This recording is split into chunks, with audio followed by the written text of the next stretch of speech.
22절로 36절의 말씀입니다.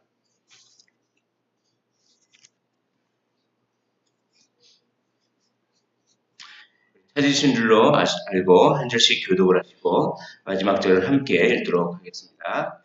예수께서 즉시 제자들을 대속하사 자기가 무리를 보내는 동안에 배를 타고 앞서 건너편으로 가게 하시고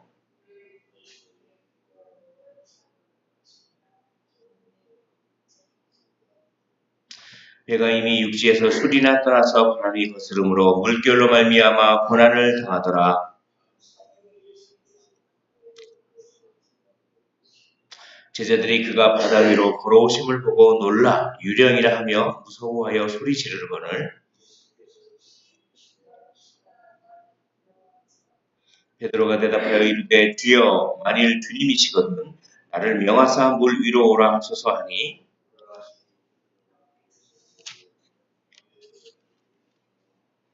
바람을 보고 무서워 빠져가는지라 소리질러 이르되 주여 나를 구원하소서 하니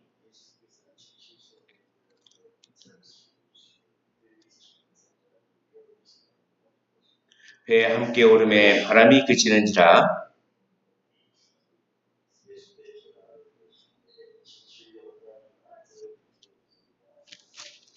그들이 건너가 겟네사렛 땅에 이르니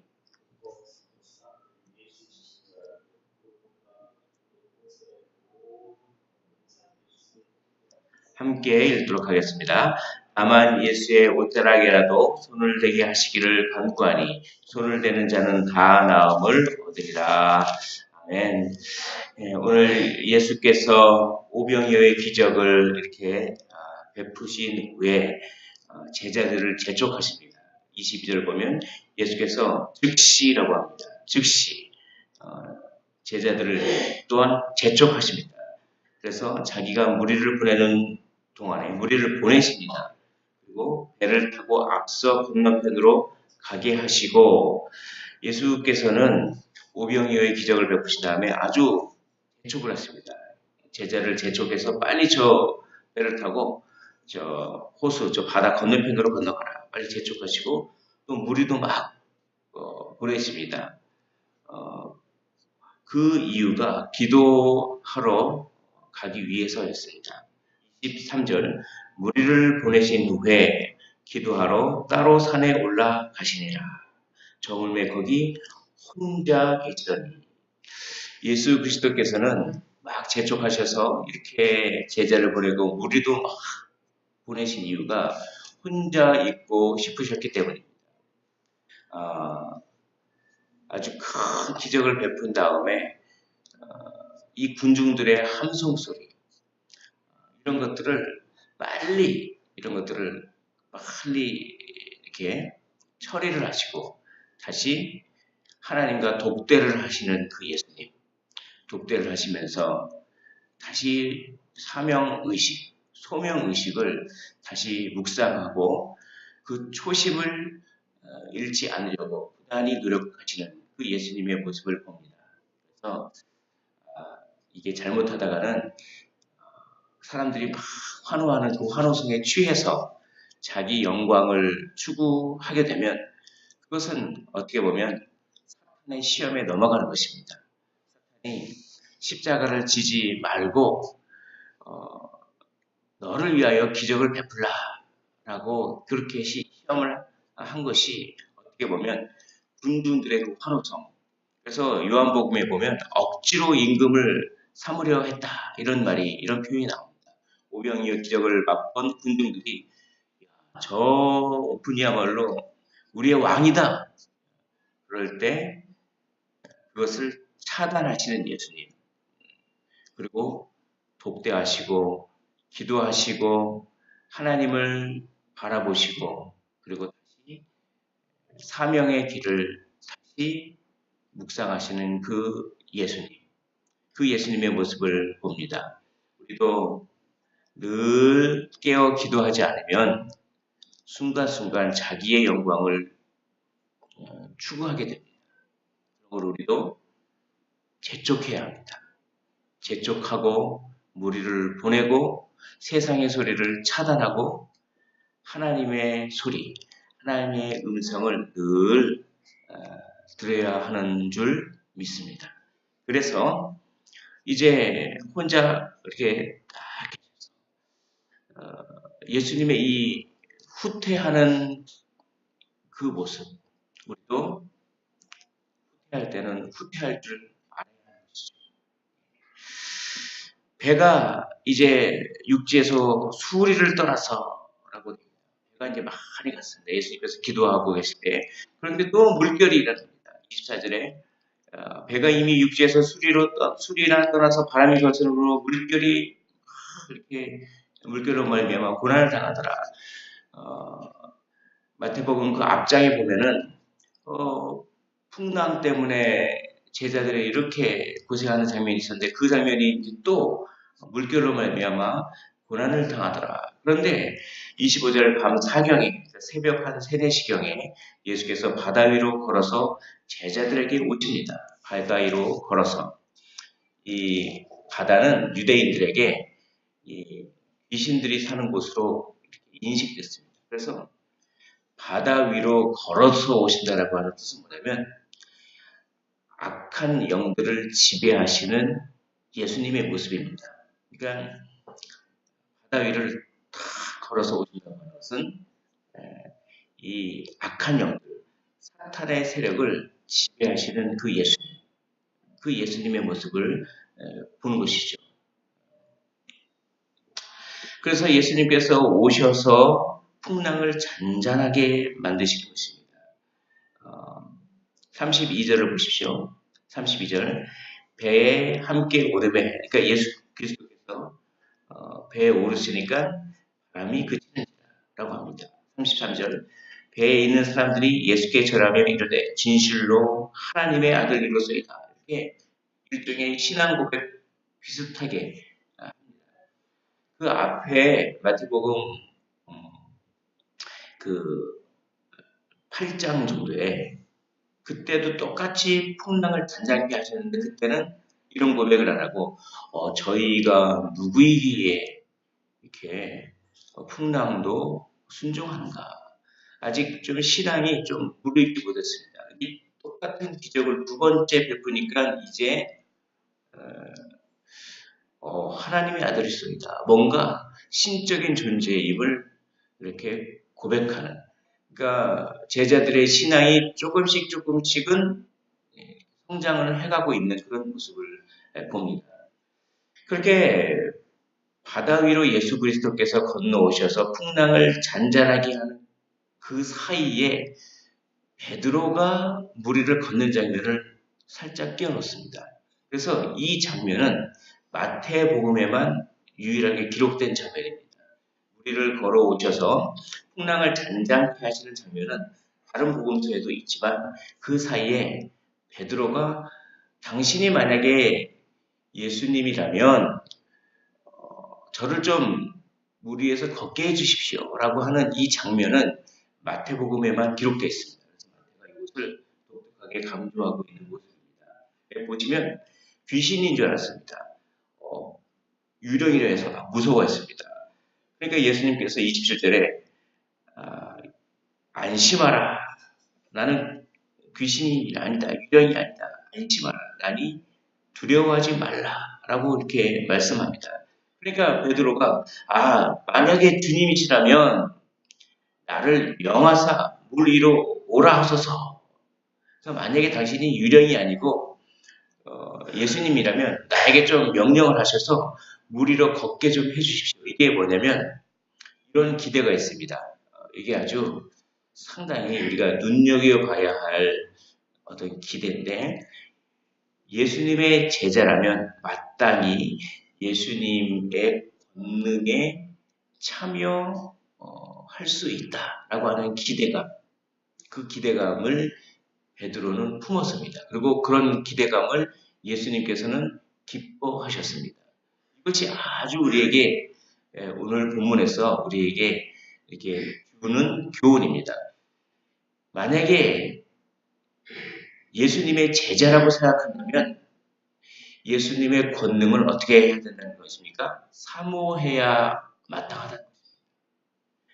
예수님의 제자라고 하면서 예수님의 그 권능에 무관심하다면 그것은 사실은 예수님의 제자가 품어야 할 태도는 아닙니다. 왜냐하면 마태복음 10장에서 분명히 예수님께서 제자를 파송하시면서 예수님의 권능을 주셨습니다. 어떤 권능이냐면 귀신을 쫓아내는 권능, 또 병을 고치는 권능, 그런 약한 자를 치료하는 권능을 분명히 주셨고 제자들은 그 권능을 행했습니다.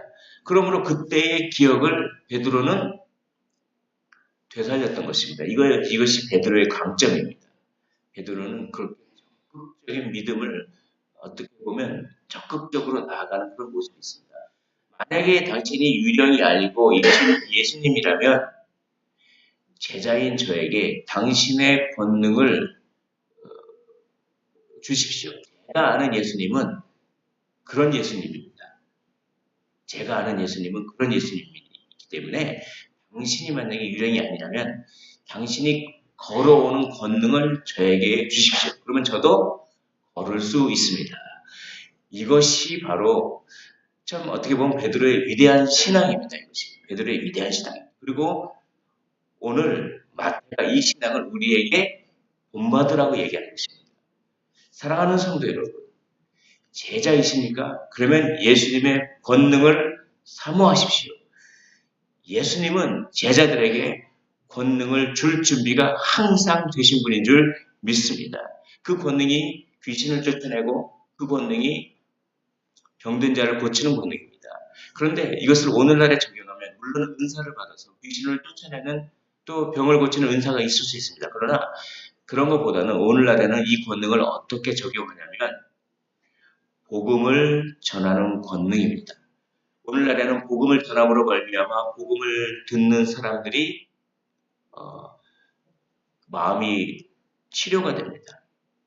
그리고 그 귀신이 들렸다라고 하는 것은 오늘날로 말하면 우울증이라든지 낙담이라든지 아니면 복음에 무관심한 거라든지 그런 약한 마음들이 쫓겨납니다. 복음을 들으면 그런 자기를 파괴하는 생각들이 쫓겨납니다. 두려움이 쫓겨납니다. 복음 안에는 능력이 있는 줄 믿습니다. 복음 안에는 하나님의 능력이 있습니다. 그래서 그것을 전하면 그런 악한 생각들이 쫓겨나고 또 뭡니까?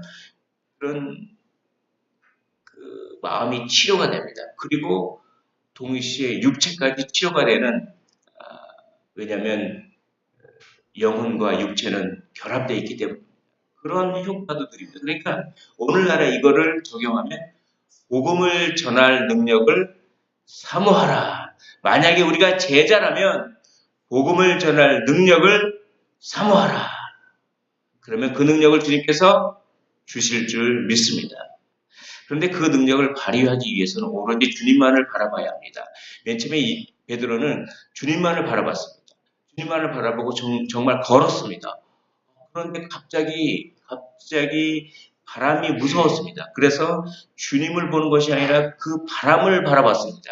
그랬더니 갑자기 물에 빠져버린 것입니다. 그래서 주여 나를 구원하소서라고 하니 31절에 예수께서 즉시 손을 내밀어 그를 붙잡으시며 이르시되 믿음이 작은 자여 왜 의심하였느냐 이렇게 말씀하는 것입니다. 믿음이 작다라고 하는 것은 무엇입니까? 예수님의 크신 예수님을 바라보는 것이 아니라 상황을 더 크게 바라보는 것. 그것이 믿음이 작은 자입니다. 그러나 겨자씨하할 만한 믿음은 똑같이 작은 믿음처럼 보이지만 나는 겨자씨하할 만큼 작지만 예수님은 크신 분입니다. 라고 예수님의 크심에 기대는 믿음이 겨자씨하할 만한 믿음이고 그 믿음은 산을 옮길 만한 위대한 일을 합니다. 그러나 단지 작은 믿음은 상황을 더 크게 바라봐서 예수님을 작게 여기는 믿음입니다. 그것은 물에 빠져버리는 것이죠. 우리가 상황을 바라보고 세상을 바라보고 그럴 때 우리는 복음을 전하는 능력을 잃어버립니다. 그리고 바다에 빠져버립니다. 이 말은 뭡니까? 세상에 동화되어서 이 바다는 또한 세상을 상징합니다. 세상에 동화되어서 세상 속에 빠져버려서 복음을 전한 능력을 잃어버립니다. 세상이 두렵고 세상을 바라보면 그렇습니다. 그러나 우리는 어떻게 해야 됩니까? 세상을 바라보지 말고 누구를 바라봐야 합니까? 예수 그리스도를 바라보시기를 원합니다. 그러면 예수 그리스도께서 이 세상을 이길 힘을 주실 줄 믿습니다. 그리고 세상을 바다를 걸어가게 하실 줄 믿습니다. 복음을 전할 권능을 주실 줄 믿습니다. 그래서 그 복음으로 세상을 정복하게 될 줄 믿습니다. 그래서 이제 예수님께서 같이 배에 오르니까 풍랑이 잠잠해지고 이제 건너서 게네사렛 땅에 가게 됩니다. 그러니까 35절에 그곳 사람들이 예수인 줄 알고 그 근방에 두루 통치하여 모든 병든 데를 다 예수께 데리고 와서 예수의 옷자락에다 손을 대게 하시니 강구하시니 손을 대는 자는 다 나음을 얻으니라. 예수님께서는 갈릴리에서 이쪽에서 저쪽으로 갈릴리를 계속 왔다 갔다 하면서 갈릴리 바다를 왔다 갔다 하시면서 사역을 하셨는데 저쪽에서 이쪽으로 건너면 무리들이 많이 모여 있었습니다. 그러니까 또 이것도 보면 그 갈릴리 바다 저쪽 편, 대가볼리 편에서 군대 귀신 들린 자를 고치고 다시 이쪽 건너편으로 넘어오니까 가버나움 쪽으로 넘어오니까 해당장 야이로를 비롯해서 많은 사람들이 기다리고 있었듯이 또 그 오병이어 사건을 위해서 저 빈들 쪽으로 저쪽으로 건너가시다 다시 이쪽으로 건너오니까 또 많은 무리들이 모여 있었습니다. 예수님의 그 병 고치는 그것을 기대하면서 그러니까 예수님은 또 어떻게 합니까? 병을 다 고쳐주십니다. 이것은 우리에게 어떤 것을 교훈하냐면 예수님께서 묵묵하게 자신의 사역을 감당하는 모습을 보여주는 것입니다. 이것은 그리스도의 제자도 똑같이 해야 되는 것이죠. 똑같이 자신의 삶터에서 복음으로 묵묵히 사명을 감당해야 하는 것입니다. 오늘 말씀을 정리하도록 하겠습니다. 오늘 말씀은 세상을 바라보지 말고 주님만을 바라보면 주님께서 권능을 주시고 그 복음의 권능으로 자신의 삶의 현장에서 묵묵히 복음을 전하고 주위에 있는 사람들을 치료할 수 있는 그런 제자가 되라라고 하는 것입니다. 그렇게 세상을 바라보지 않고 주님만을 바라보기 위해서 무엇을 해야 합니까? 예수님께서 기도하셨듯이 기도하라는 것입니다. 늘 깨어 기도하십시오. 그러면 그 기도 가운데 주님의 권능을 체험할 줄 믿습니다. 그 기도 가운데 복음을 전할 능력을 경험하며 그래서 세상을 이길 힘을 얻고 묵묵하게 복음을 전함으로 말미암아 우리를 통하여서 많은 영혼들이 주께로 돌아오는 복의 통로로 사용되시기를 진정한 제자의 삶을 사시기를 주님의 이름으로 축원을 드립니다. 기도하겠습니다. 하나님 아버지